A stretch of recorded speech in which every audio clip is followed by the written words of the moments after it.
ამომრჩეველი უზრუნველყოფილი ამ ქვეყანაში ერთხელ და სამუდამოდ ის სოციალური უფლებებიც დაგვრჩება ხმად მღაღადებლისა უდაბნოსა შინა. ხომ ეთანხმებით ამაში, ხომ ეს მნიშვნელოვანია.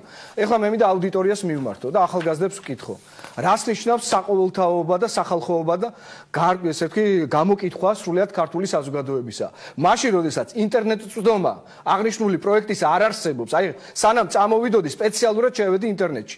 მაინტერესებდა მენახა ვებგვერდი ოფიციალური სახელმწიფო საკონსტიტუციო კომისიის, მაინტერესებდა მენახა ის სივრცეები ინტერნეტში, სადაც შეიძლებოდა ეს ამოგვეკითხა, ესეთი რამ არ არსებობს ინტერნეტ სივრცეში. ანუ რას ამბობ? მეორე, პრესაში და პერიოდიკაში. ნუ თუ არ შეიძლებოდა რომ ხელისუფლებას უზრუნველეყო თუნდაც 30,000-იანი ტირაჟით დაებეჭდა კონსტიტუციის ის პროექტი, რომელიც ASS საყოველთაოდ, როგორც თავად აცხადებენ და სახალხოდ გამოაქვს განსახილველად. თქვენ ფიქრობთ, რომ ხალხს ეს აინტერესებს პუნქტობრივად ის ყველა თქმა უნდა აინტერესებს.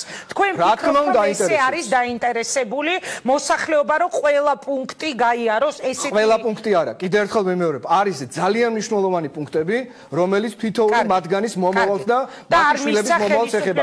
მათ შორის არის სოციალური სტანდარტი, კი ბატონო, 94 მუხლი, პროგრესული გადასახადი, რაც გულისხმობს იმას, რომ ვისაც დიდი აქვს შემოსავალი, დიფერენცირებულად უნდა დაიბეგროს, განსხვავებით იმისგან, ვისაც მცირე აქვს შემოსავალი. ეს ბუნებრივი არის, სრულიად კანონზომიერი, რასაც ახალგაზრდები აყენებენ. რასაც ჩვენ ვაყენებთ, ქალბატონო ინგა, ეს ძალიან მნიშვნელოვანია.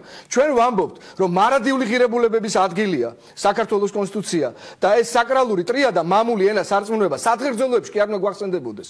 არამედ მამული ენა სარწმუნოება არის სწორედ ის, რისი ორი ჰიპოსტასიც ასახულია დღეს კონსტიტუციაში. სახელმწიფო ენის სტატუსი ერთი და მეორე სარწმუნოება როგორც კონკორდატი საქართველოსა და სახელმწიფოსა და ეკლესიას შორის. მაგრამ ვრჩებოდა მიწა 95 წლის კონსტიტუციაში არ იყო ეს მოცემულობა, არ იყო მიმართება. ჩვენ კიდევ გვექნება ამ თემაზე საუბარი და ნება მომეცით რომ ამაზე დაკავშირებით იაკოხიჩიასთან გადავალ შეკითხვით და შემდეგ უკვე ლევანთან და ლაშასთან მექნება კითხვა და პირველი პირდაპირ ჩართვა შემოვა ეთერში. ბატონო იაგო, თქვენ როგორ შეაფასებთ გუშინდელ შეხვედრას? თავარი ამბავი რაც იყო აუდიტორია 115-ის